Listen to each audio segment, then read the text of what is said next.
شاهنامه فردوسی پارت 2 نیاکان پادکست. خب تا اینجا پیش رفتیم که کیومرث نخستین شاه جهان یک پسری داشت به نام سیامک که این سیامک به دست پسر اهریمن کشته میشه. کیومرث و مردمش به خاطر از دست دادن سیامک تا مدت‌ها ناراحت بودن و داشتن سوگواری میکردن تا اینکه سروش ایزد پیام رسان میاد پیش کیومرث و بهش میگه سوگواری بسته و باید نیروتو جمع کنی و به اهریمن حمله کنی. کیومرث هم یک سپاهی از انسان و جانورای مختلف و پری و اینا جمع میکنه و به هوشنگ پسر سیامک این فرماندهی سپاه رو میسپره و بهش میگه خب من سنم بالا رفته و اینا، تو برو انتقام پدرت رو بگیر. هوشنگ با این سپاه قوی میره به سراغ دیوان و دیوان رو یک شکست سخت میده و اما کیومرث که سنش بالا رفته بوده مرگ به سراغش میاد و جانش رو میگیره و حالا هوشنگ باهوش میشه شاه جهان. حالا ببینید در شاهنامه فردوسی چجوری انسانیت داره پیشرفت میکنه.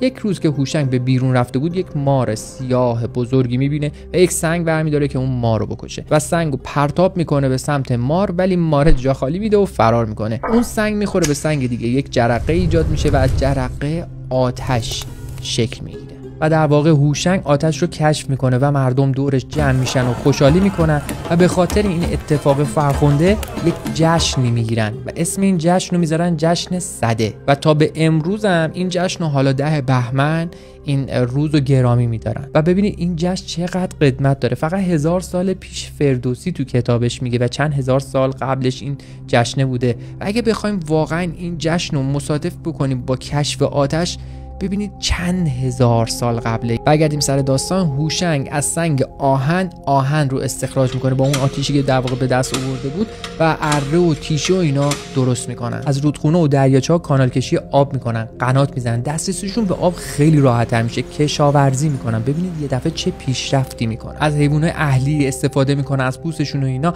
و حتی از روباه و حیوانات دیگه هم برای پوستشون استفاده میکنن و کلاً وارد یه مرحله جدیدی میشن. یعنی یه دفعه یک آتیشی کشف میشه، آهنی استخراج میشه، کشاورزی میشه، یه حالت دامداری میشه. هنوز جا داره که پیشرفت کنه، ولی مرگ چیزی نیست که بشه همین راحتی ازش گذشت و عمر هوشنگ به پایان میرسه. اما واقعا داستان پسر هوشنگ و نوه هوشنگ بسیار شنیدنیه. در پارت بعدی میبینمتون. به پادکست نیاکان خوش اومدید.